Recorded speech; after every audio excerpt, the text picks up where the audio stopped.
Bueno, entonces vamos a empezar hoy con el ciclo de fantasmas con Plinio el Joven. Mi compañero Ricardo les va a empezar a exponer sobre quién era Plinio el Joven o Cayo Plinio Cecilio II. Sí, bueno, Cayo Plinio Cecilio II fue un autor romano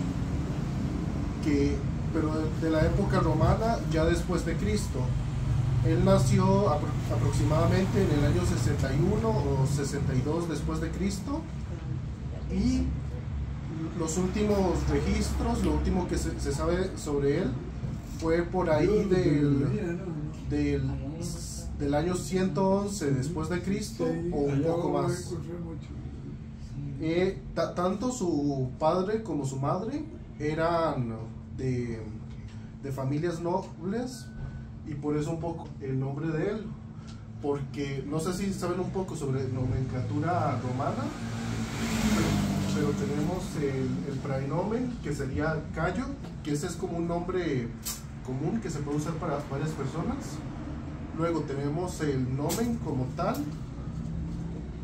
que es el de la gens, pero en este caso él tiene dos, tiene Plinio y tiene Cecilio, lo cual no es común, pero es por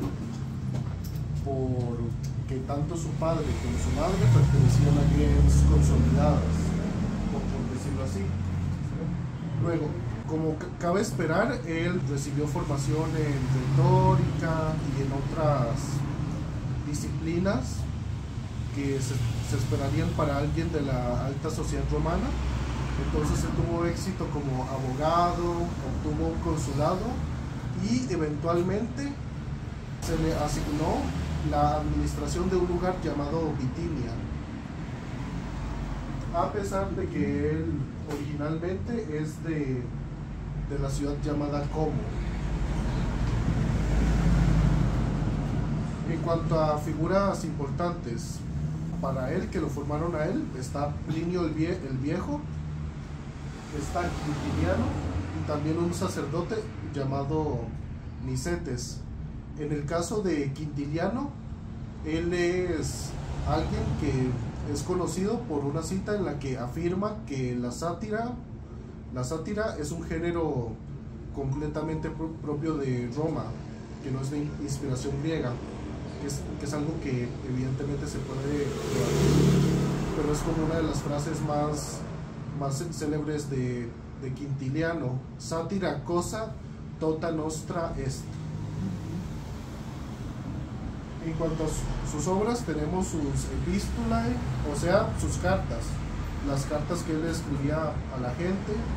En general, cuando hablamos de literatura romana, es curioso porque se ve mucho el tema de las cartas, que actualmente esas cartas privadas se leen mucho, e incluso en la época uno podía sospechar que alguna que otra ellos dejaban que se filtrara al público como a propósito. Pero digamos las cartas, ya, yo quiero escribir una carta a usted y yo le decía a él que me escribiera una carta a usted, o cómo era eso. O él, era como escribir cartas normales, como las o que era una escribe, especie de ensayo, opinión. Es como una carta normal que le escribe uno a alguien, solo que era entre personas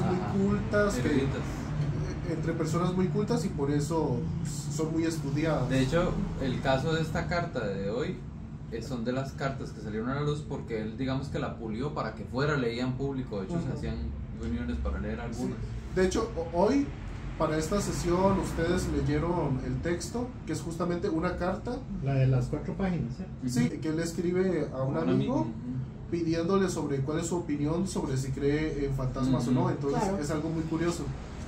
Luego tenemos también esta obra de él llamada Panegyricus, que es una obra en la que él ensalza a un personaje de la política romana, que es un princeps, un príncipe llamado Trajano. Para ubicarnos geográficamente, acá tenemos Italia, y dentro de Italia tenemos la región de Lombardía, que Lombardía está acá a la par de Venecia. Bueno, dentro de la región de Lombardía estaría acá la ciudad de Como, que sería más o menos Actualmente más o menos sería como el lugar donde nació él. Y esta es Bitinia, que es el lugar que se le dio a él para que lo administrara Una y provincia donde romana. posiblemente murió. Sí es una provincia porque como ven está fuera de Italia, Sí. pero claro, como Roma era todo un imperio, entonces se le terminó asignando ese territorio a él. Bueno, una cuestión más que... Para entenderlo de Plinio joven y Plinio viejo. Eso es lo que les iba a explicar, Ah, así bueno. que se te fue tranquilo. Plinio el viejo era el tío de él. Él lo adopta cuando queda, digamos, como en pobreza, y él adopta el nombre de él, digamos, como honor. Entonces es conocido en la literatura como Plinio el joven.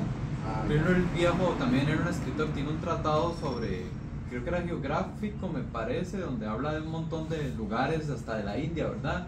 Y animales y lugares fantásticos. Tomen en cuenta que en la nomenclatura romana, el cognomen es como, que es lo último que está en el nombre, es como un nombre más propio, más personal para las personas, como Caesar en el caso de Julio César. Entonces, que tengan el mismo nombre es como ya una relación bastante cercana. Sí. Si tuvieran el mismo praenomen, pues eso sería común, porque los praenomen se repiten mucho en la sociedad romana. Sí, bueno, van a ir notando que la idea del taller no solamente leer terror, sino aprender de Grecia y Roma Claro. a la vez. Esa era la idea. Ok. Quiero preguntarles si tienen alguna opinión de la famosa carta antes de empezar a desarmarla, digamos. A mí me gustó. A mí me gustó porque pues la temática me gusta, pero igual la manera en que está escrita y igual si uno ubica los lugares y tal, ¿verdad? Vamos a hablar de Tiene eso su también. historia, ¿verdad? Es geográfica, histórica, más allá de que si usted crea o no crea, ¿verdad? De que el tema le guste. Entonces me gustó mucho. Impresionante el segundo. El del señor que tiene, bueno, el fantasma que se aparece con billetes y Ajá. y le Ese es enseña el lugar donde está enterrado. Ese es el que vamos a analizar más que todo, porque el primero es como una alusión, es como muy rápido, ¿verdad?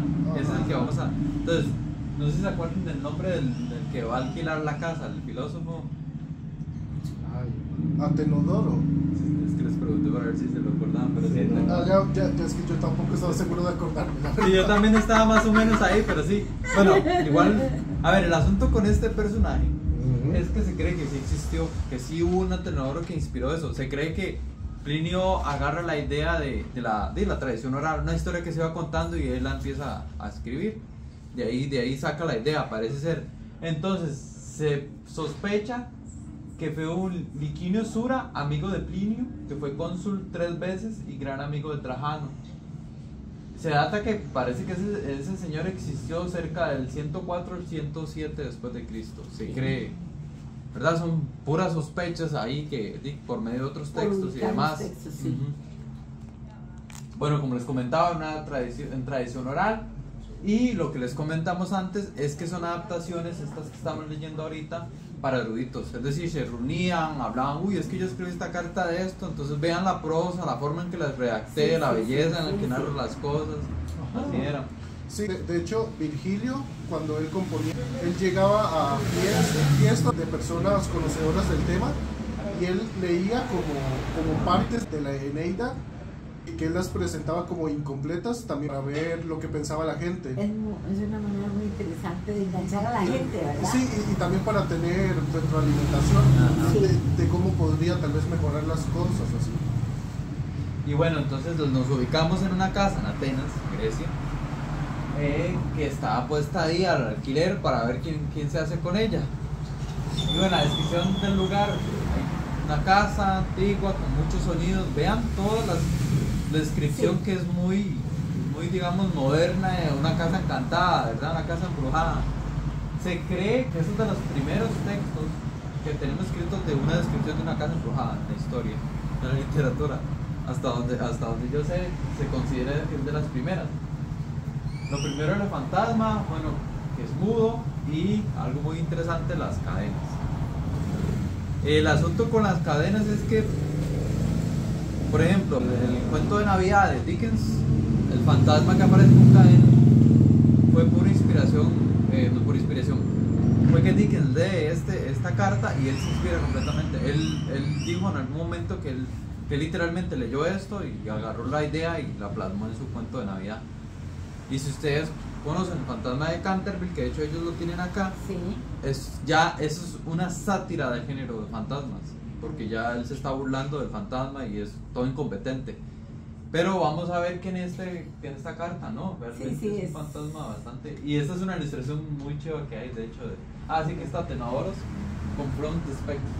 Sí, enfrenta al espectro. Y esa imagen está muy buena, de hecho.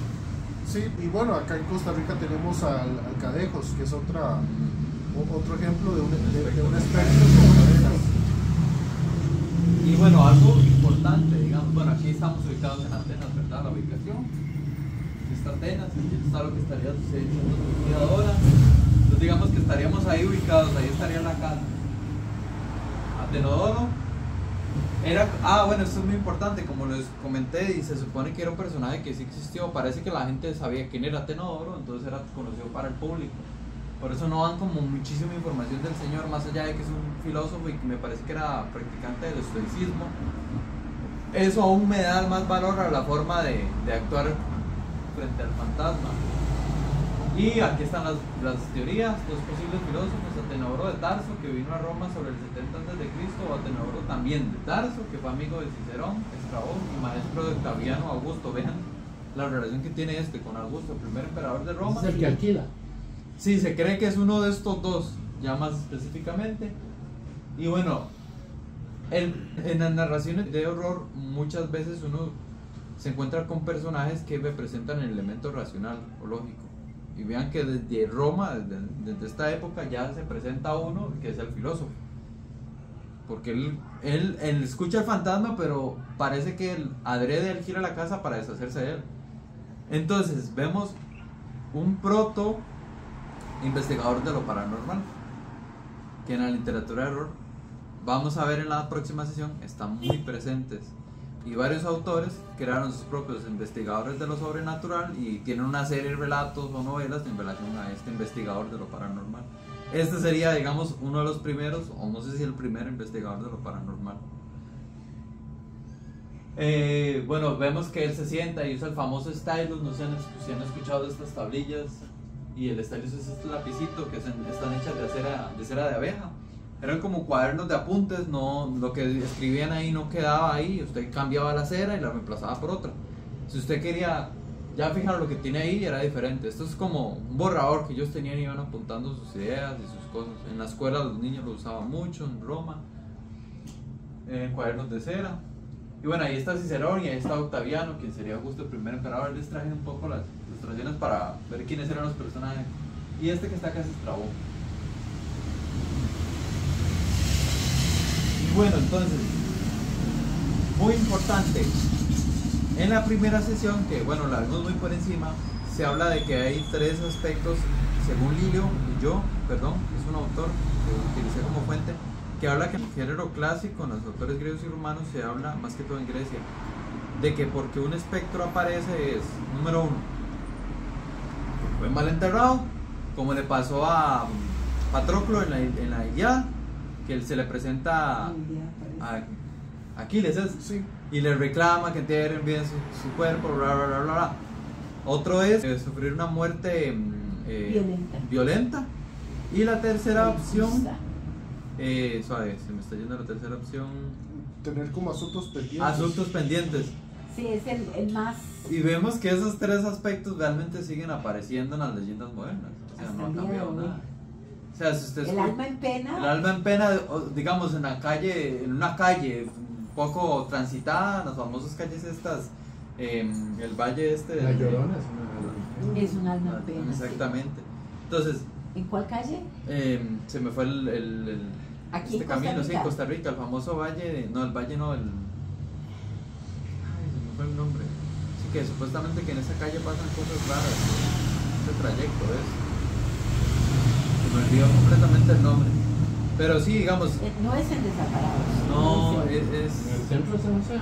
no, es una zona muy rural, pero se me fue el nombre completamente. Pero bueno, en todo caso, uno siempre ha escuchado de alguna calle donde aparece tal espíritu, o ve que alguien pidiendo que le paren. Habría que ver, y vemos que normalmente esos espíritus aparecen ahí o porque tal vez murió accidentalmente y tiene un asunto pendiente, o no fue enterrado el cadáver y nunca apareció. Muy interesante. Y ven que eso desde los griegos se tiene esa mentalidad. Sí, la película El barco de una muchacha que, bueno, El mata a barco uno. fantasma. El barco Sí. fantasma. No me suena, ahorita no. El Eh. celeste. Tiene un barco fantasma. ¿Ah? El celeste.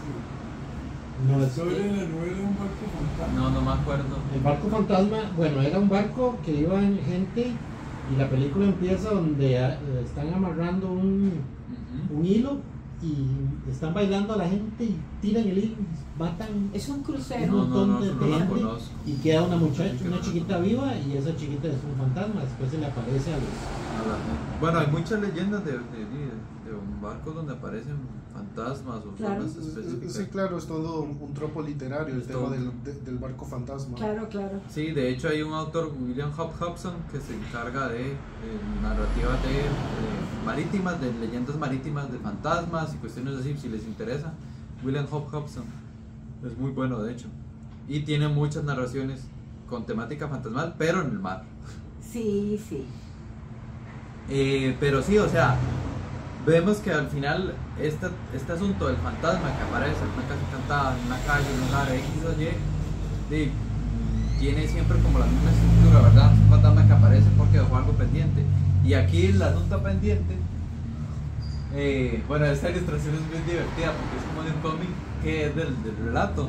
Sí, el fin del fantasma no era en sí un fantasma maligno, él lo que buscaba era que le enterraran los huesos como debía ser, porque estaba mal enterrado, porque no se sabe muy bien si fue un asunto de que lo asesinaron, de que hubo algún conflicto ahí y no lo quisieron enterrar bien y escondieron el cuerpo y entonces el fantasma está ahí pidiendo ayuda. Muy interesante. Sí, a mí del relato se me hizo muy curioso eso de que justamente a Tenodoro se le aparece el fantasma y él lo que hace es como hacerle así y es como, Sí, sí. espera, date un toque Es muy cómico. que estoy escribiendo, Está ya escribiendo. casi te atiendo. Sí, es que el señor no. Sí. Pero es curioso porque él al final sí le interesa ver qué es lo que le pasaba al espíritu, o sea, es muy cómico en realidad. Y muy interesante porque es muy vigente la historia.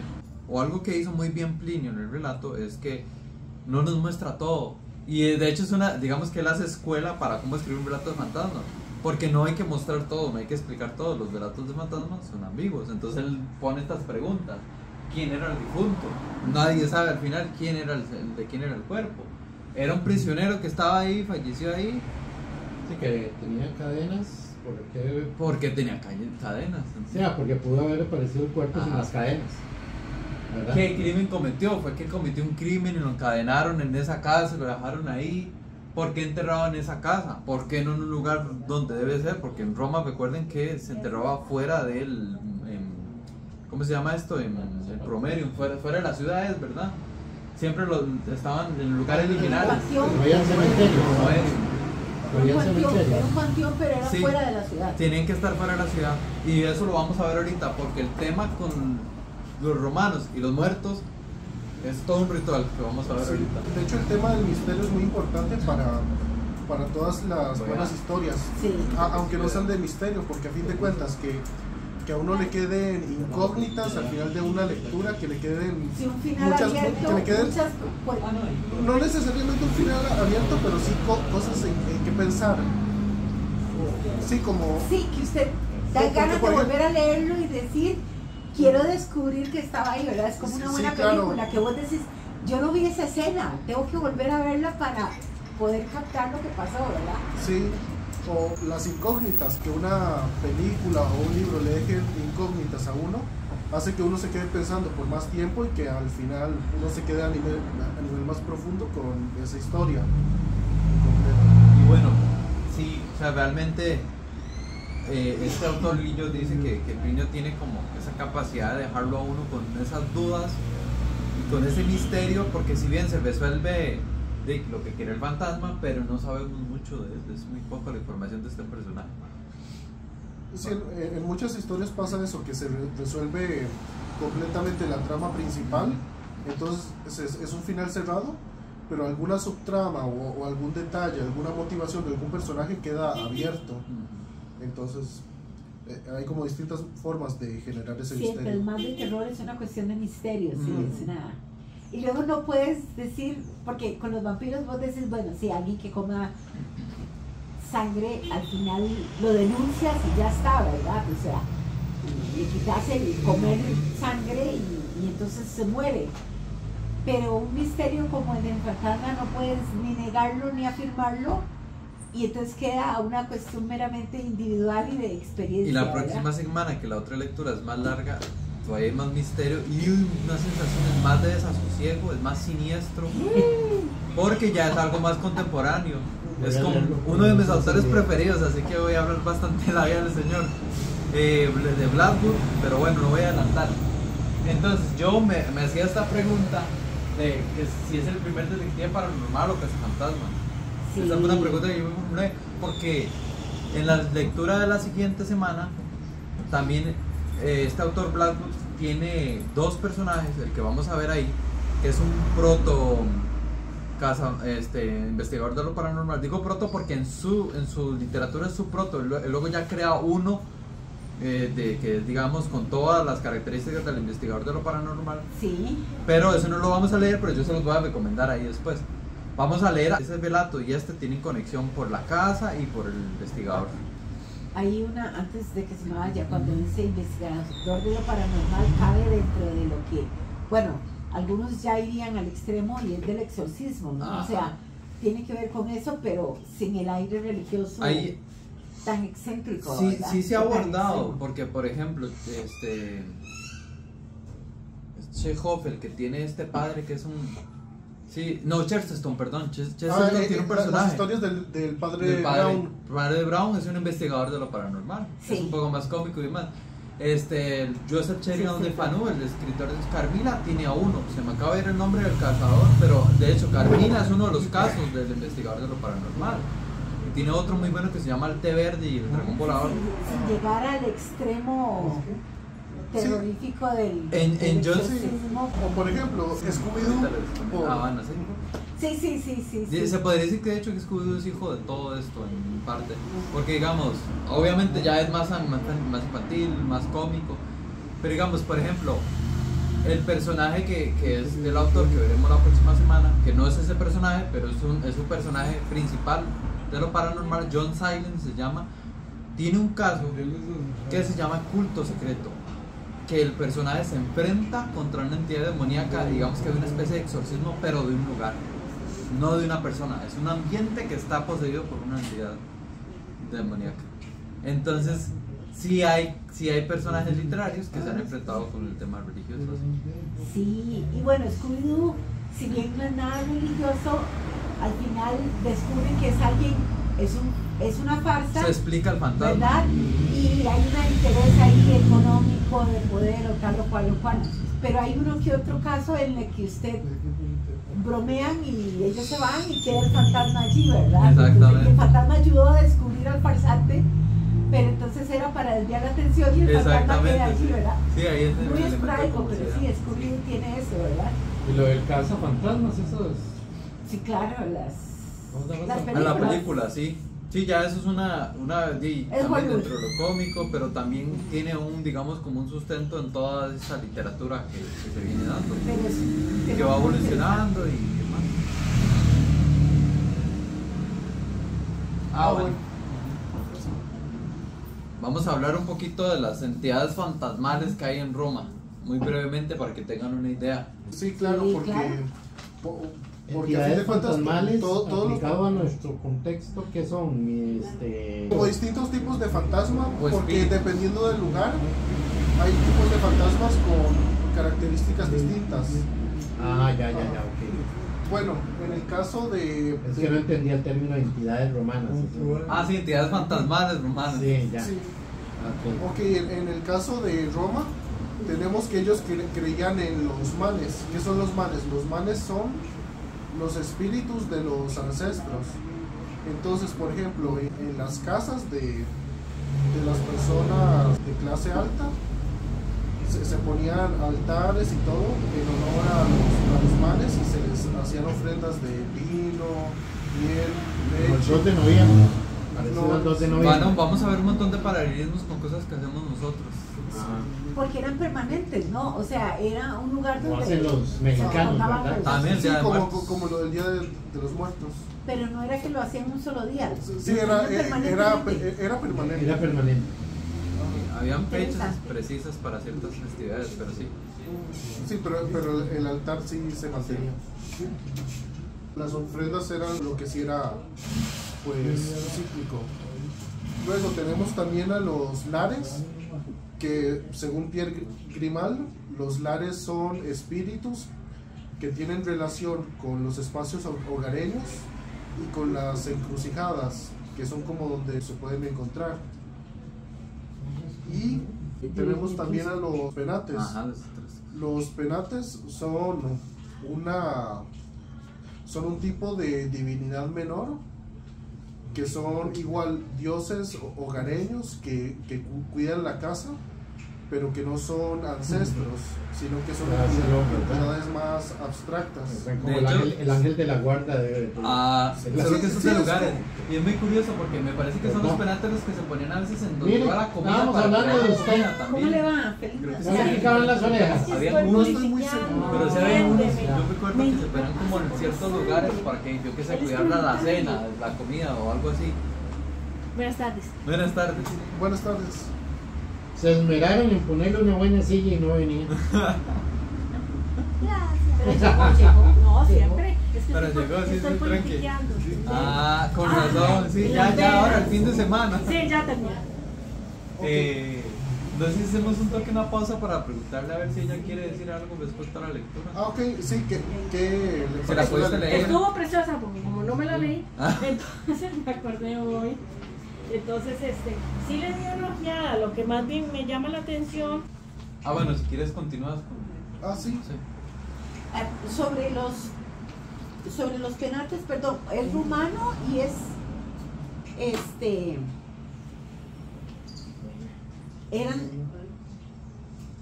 pues eran espirituales, pero no eran necesariamente fantasmas como sí, porque eran dioses. Sí, Tiene- eran divinidades, pero eran como menores. Y igual es curioso porque hay veces que un ser sobrenatural puede pertenecer como a dos categorías a la vez. Sí, ese es el asunto con Sí, los romanos. porque por ejemplo, Hecate es la diosa griega de la brujería. Ujú. Entonces, Sí, ya la- Hécate es una diosa, pero a la vez es una bruja. Sí, tiene ese. Sí, que la entonces- mujer siempre está en el filo de lo bueno y lo malo. Ahora, aquí hay una cosa muy curiosa, con lo que comentaba con Ricardo, los penates como cuidan ciertos lugares del hogar, yo que sé, que lo ponen en un almacén, cuidan la comida del hogar, y que no sé qué, hay un penate que cuida esto, que cuida este lugar. Aquí menciona que está asociado con Vesta, no sé si han escuchado de la diosa Vesta, que es la diosa del hogar, que es la que cuida de Roma, hay unas vestales que son como las monjas de Sí, nosotros. son sacerdotisas de la diosa que se encargan de mantener un fuego encendido, porque esta es una diosa que se relaciona con el fuego del Con el hogar. calor de hogar. Sí, Ujú, exacto. algo así. Entonces son doncellas que se encargan de el cuidado de ese fuego para que no se apague. Más bien, vea que los penates son simples entidades abstractas a veces. Ajá. Un toque medio confuso a veces, pero sí, ahí están. Sí, mientras que los males son pues un poco más Familiares. antropológicos. Interesante. ¿Antropológicos o antropomórficos? Antropomórficos. Sí, antropomorfos sí formados más. Y las, ¿Qué significa lo que están hablando? y las No, es larvas. muy fácil. Ah, con Bueno, forma bueno. humanoide, digamos. Ah, Sí. ya. Mórficos de forma. Sí, Morfos. luego están Antros de hombre. Ya. sí, luego están los las larvas, que son un tipo de espíritus, de malhechores, y que debido a su existencia miserable torturan a los vivos y los hacen pasar malos ratos. Esos son los fantasmas malvados. Es más, el fantasma definitivamente el origen de todo esto es las experiencias espirituales, o no sé, o ¿cómo sueños inventaron? que De tienen quién las- sabe, o podría. la Es que necesidad de creer en algo. el asunto con, Sí. de darle una explicación a las cosas, ¿verdad? En su contexto. El asunto con los romanos es que ellos son extremadamente supersticiosos, ¿verdad? Los romanos son Ya. muy supersticiosos. Sobre todo para el tema de las adivinaciones, tenían un montón de métodos. Y entran los etruscos que ¿puedes devolverte un toque? No me acuerdo si eran los romanos, creo que sí, que tenían como a unos hechiceros específicos que eran para que... No, pero estaban los oráculos que hacían las predicciones, pero luego habían otros que los ponían a la par, que lo que hacían era como para que corrigieran las predicciones para volverlas a hacer algo más favorable. Sí, tan específico eso no. Sí, Pero sí, entonces no me que- extrañaría, de hecho. Sí, que yo me acuerdo que había una anécdota como de que una vez un oráculo dijo que van a ser cortadas muchas cabezas, y entonces sí, el hechicero dijo de ajo, como para Sí, sí, es corregir una romano, predicción es y romano, volverla sí, algo eso es favorable. Y ahí nacieron los abogados. ¿Puedes devolverte un toque? Sí, claro. Que lo llegan No, a arreglar. que ahora que los escuché, no sé si me parece que algunos de ustedes ya escucharon sobre los etruscos, ¿verdad? Sí, yo hago bromas en casa y cuando no hay solución le digo, es que yo tengo antepasados etruscos, le digo. Es que ¿qué curso llevaste? Que empezaron a hablar de los etruscos. Mitología, seguro. Latina, sí, pero... La UCR tiene un curso de etruscología. Sí, yo como lo tal. llevé, de ¿Oh, hecho, sí? yo lo llevé también. No, Los etruscos son muy toda la interesantes. descripción que hacía, yo Ella decía, pero mi me ha mamá ayudado a hace eso. Yo incursionar en decía, es este que mi mundo. mamá hacía eso. Es que No hay nada que Yo ver. decía, qué vacilón. hay muchas o sea, cosas de los etruscos que los romanos terminan adaptando. Claro. Y claro, que seguimos haciendo, me claro. entero, o sea. Pero mi mamá es muy india, o sea, si bien mi abuela era de Cartago, entonces tenía ese aire católico fanático, pero había cosas que yo decía, no mamá, esto es de indios, y ella me decía, no, es que, y eran cosas de creer y le pasaban, o sea, Lo era atraía. La ley de atracción. eran muchas cosas que decía, hoy no se muere Que les porque llamo alguien el pájaro. llamó o alguien puso. Ok. Y entonces cuando yo oí esa explicación de como una hora de los etruscos, yo dije, pero todas esas cosas mi mamá las hacía. Claro. Y yo, qué interesante. Pero es una combinación, no sé. Sí, es una familia muy rara. Es que, a ver, sí, nosotros somos hijos de ese mix Sí, sí, europeo y nativo, y los europeos traen toda esta cuestión ya desde Roma. Recordemos que, por ejemplo, España fue parte de Claro. Roma, la Hispania. Pero había cosas que era muy rural, o sea, ellos no lograron pasar de tercer grado. El que mucho estudió no pasó de tercer grado. Y si bien estaban como hojas y todo lo demás, Claro. muchas de las cosas que hacían A mi eran suegra contadas estaba- oralmente y eran indígenas. Mi suegra estuvo en un colegio de monjas, ¿sí, verdad? En una escuela de monjas, que llegaba hasta tercer grado, Ah, qué primero, segundo y tercer grado. Y ya usted de ahí se iba a una escuela secular, Pública, digamos, una escuela o- pública. Y la mamá, la abuela de Tere, la dejó ahí y entonces llevó 4 tres veces años, más. 4 años. repetir Llevó tercer 3 grado. veces más tercer grado. Fue. Y era simplemente fanatismo de tener la de idea. estar con las monjas. De De que que no estuviera ahí con fuera las por monjas fuera. protegida. Bueno, ahora vamos a pasar al ritual funerario. A ver, hay muchas modalidades, pero vamos a hacer esta que es como una estándar, digamos, muy breve, y luego les voy a poner un video que hicieron en España de una representación de un ritual funerario romano. En España hacen muchas representaciones, de hecho, con cuestiones romanas.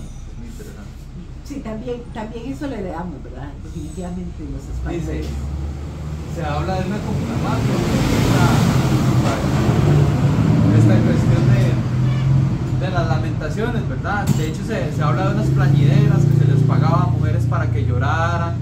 Hoy en día hay gente que hace eso, Sí, ¿verdad? las lloronas. Ujú. Se habla de las plañideras. Se dan lamentaciones, luego se da un lavado del cuerpo, se le viste con ropas, se les pone olores y, ojo esto, hay una exposición de 7 días que es un proceso de tránsito, es decir, es cuando velan el muerto, cuerpo ahí, son 7 días velándolo. Ahora, pongámonos en contexto. O sea, la vela era de 7 días. Sí. Pero pongámonos en contexto, Roma, antes de Cristo, no vea las cuestiones sanitarias que tenemos ahorita, el cuerpo por eso lo lavaban, La lo peste, perfumaban. las ratas, las cloacas. De hecho, esto viene muy de los etruscos, porque los etruscos tenían No le hacían tratamiento ningún tratamiento al funerario. cuerpo. El lavado que le dan al cuerpo y el perfume que le Pero ponen. digamos se va De deteriorando. donde abrís el grifo y te llegaba el agua. Se va poniendo más. Bueno, hoy nos llega con gasolina. Se va poniendo más, me No refiero. fue Dios. Digamos, sí, pero es que no, ellos No, no, no le hacen algún No no hay una tratamiento. momificación como tal, hasta donde yo sé, ¿verdad? Los romanos no practicaban en sí algún tipo de momificación. No, por eso le pregunto, porque digo yo, ahí, si una persona va a velar, la van a velar, le dan O un sea, tratamiento. utilizaban tal vez algún líquido o como el aceite de químico. oliva y demás, y Ajá. perfumes que mantenía más o menos el cuerpo, pero no es lo mismo que lo que hacían los egipcios. Ah, no, jamás. Era más bien para que no oliera. Exactamente. Porque Y bueno, se pone fétido. de paso a esto, ojo, lo que les comentaba, que ellos eran muy supersticiosos. La muerte, cuando llega a una casa, hay que marcarla. Entonces se marcaba con ramas de pino rojo y de ciprés. Entonces en las entradas de la casa donde alguien fallecía, se marcaba. La gente se lavaba después de este proceso porque ellos tenían como esta cuestión con la muerte de quien quiero lo más lejos posible, ¿verdad? Y ese arbolito que parece el árbol de Navidad. Es al pino y al ciprés. Ya. Cuando en lugar de poner un lazo negro, lo que ponían eran ramas de pino rojo y ciprés. Sí, Y porque bueno, me llama la atención se da un que cortejo funerario en que es Navidad todo se un hace eso. desfile. Que es todo un desfile. Ah, con la Navidad es otro asunto ahí con relación a otra festividad romana, De las, la Saturnalia. las tribus germánicas. No sé qué. También tiene que ver un poco con ello. Pero bueno, el cortejo funerario, que es el que vemos aquí, están las plañideras que les comenté, Ajá. hay unos trompetistas, hay mimos, pero no mimos como los de nosotros, sino unos mimos diferentes, que lo que iban haciendo eran representaciones. De hecho también se sacaban, si no lo recuerdo, era en esta parte, máscaras de los fallecidos anteriormente, de los antepasados, gente que se disfrazaba con las máscaras como en representación de que van acompañando al pariente que falleció. Como una mascarada. Es una mascarada, había música, vean la muerte, ¿verdad? Cómo está, y las plañideras ahí llorando, imagínense. Esto normalmente se daba más que todo en funerales de personas de alta alcurnia, ¿verdad? Me parece que estos eran los más elaborados, Obvio, gente obvio, con más obvio. dinero. Sí, sí, sí. De como se da hoy en día también. Y bueno, la representación del muerto con un maniquí, ¿verdad? Que ahí va llevándose por todo lado, porque ya hay un punto donde, ¿verdad? El cuerpo no puede andar por todo lado. El fin del cortejo, tristeza por incapacidad de seguir al muerto, se les lloraba, vamos a ver eso en el video que les traje. Conducción del cuerpo a hoguera en las afueras de la ciudad, porque el cuerpo, o sea, la muerte contamina, ¿verdad? Entonces se saca fuera de la ciudad, los lugares liminales, se le pone la hoguera, elevación de un montículo donde se entierra lo que queda. Se va la multitud con la famosa despedida en latín, wale, se despiden, Eso no sé qué. se limpian, eso es como un adiós o algo así, Ajá, en latín. en latín. Ok. Todos dicen wale, se van. Igual. Iguale. Se recogen los huesos calcinados en una tela blanca, se entierran, Ajá. se lleva una urna a la morada del difunto, donde va a estar, ¿verdad? El cuerpo donde se le va a ir, como bien mencionó Ricardo, Mausoleo. cada cierto tiempo a darle que leche, que miel, que otros alimentos, Flores. flores para recordar al pariente. Y se da una inmolación de una cerda en el 9º día. ¿Qué y es se eso? acaba. Se sacrifica una cerda en honor al muerto y se come. Banquete. ¿Y por qué cerda? No cerda. Eso está muy machista. Hasta machismo había ahí. Ahí sí que sí le quedó mal porque no sé exactamente por qué se No, me hizo gracia, De perdón, me carácter hizo gracia. Yo creo que Un era cerdo. gordita. En la fuente Era más viene así. gordita. Seguramente sea por una cuestión simbólica, Sí. ya que a fin de cuentas todos La los muerte enfermos- Vida, femenina. recuerden que la mujer puede dar tanto vida como muerte. Claro. No, es que me dio. Es para que renazca, para que Ya. pase Y a bueno, otra la vida. partitura que es esta última mención. Bueno, en el mundo grecorromano, en la tradición literaria tenemos otros ejemplos de fantasmas, aunque no en narrativas de miedo, sino en otros contextos. En el caso de la Odisea de Homero, hay una parte en la que Odiseo tiene la oportunidad de hablar con sus compañeros difuntos de la guerra de Troya. Entonces habla con Agamenón, habla con Aquiles, y ahí hay toda una sección sobre lo valiosa que es la vida, lo valiosa que es la luz del sol, y sobre todos esos lamentos de los muertos. Y en el caso de la Honestiada, que es una trilogía de tragedias de Esquilo, tenemos el fantasma de Clitemnestra, porque Clitemnestra fue asesinada por su hijo Orestes en venganza de Agamenón, que es el esposo de ella, a quien ella había matado. Muy buena trilogía de tragedias, de hecho. En un punto aparece el fantasma de ella y vemos todo ese aspecto de la venganza, del fantasma con la muerte violenta, ya que fue asesinada por su hijo. Y ahí aparecen las erinias con la intención de vengar la muerte de ella. Que las erinias son unos espectros también vengativos ahí, sedientos de sangre, entonces digamos que hay como una relación medio vampírica también. Sí. No, y diabólica, que es el mal metiéndote la venganza, la ira. Entonces, bueno, eso sería por la presentación, y ahora vamos a ponerles el video para ya luego ver el poema.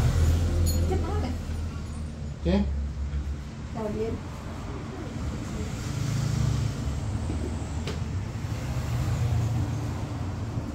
Preste mucha atención, muy interesante. Van a hacer hexágono.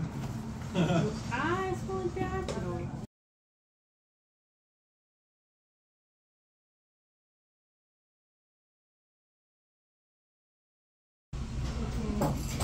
Pues no sé qué les pareció, algo quieren comentar. No, y hay la gran similitud que tiene con muchos de los rituales que Mantenemos todavía. Con el ritual del siglo XXI. Ajá. Con el negocio de quemar viejos.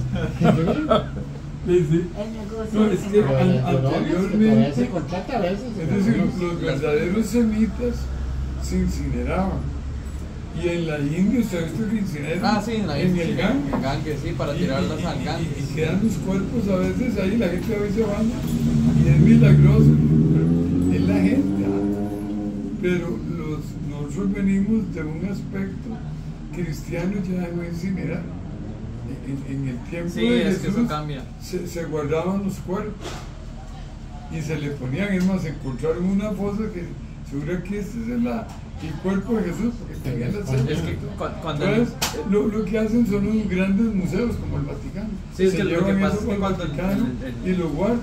el Imperio Romano se divide, y el de Occidente queda en mano, digamos, de los cristianos, es que surge porque que la figura del Papa empieza a cobrar importancia en todo este asunto, que se declara ya obligatoriamente un Estado cristiano, porque antes de eso fue permitido, creo que fue por Constantino que lo permitió, y no era todavía todo el imperio, digamos, bueno, el imperio de Occidente cristiano, fue hasta después, un proceso ahí larguillo. Pero bueno, para ir cerrando, no sé si quieren comentar algo más o si tienen dudas para la lectura de la otra semana. Muy interesante, O sea, es muy interesante. todo el tema del fantasma nos sirvió de excusa para entender un poco el funeral romano, cómo funcionaban las características de los relatos de fantasmas y cómo se va a ver ya en los autores contemporáneos, que la otra semana, que es un relatillo largo, pero les recomiendo mucho leerlo, vale mucho la pena. Blackwood es un autor que es muy bueno generando ambientes, es de los mejores que hay, o al menos en su época, y yo, como le comenté yo, cuando di este mismo taller en la biblioteca de Heredia, había un escritor, yo le comentaba a él que una de las claves del terror es generar bien el ambiente, y para aprender a hacer eso uno de los autores con que se aprende eso es con Blackwood. Blackwood es un tipo que, o sea, no son palabras mías, son palabras de Lovecraft, que en su ensayo habla de él y de otros teóricos del género. Y bueno, para cerrar, si no tienen algo más que decir, o si quiere Ricardo agregar algo. No, creo que podemos pasar ya a la lectura del poema. Son 2 paginitas, como es tradición, digamos. Vamos a leer un poema. Por cosas del destino,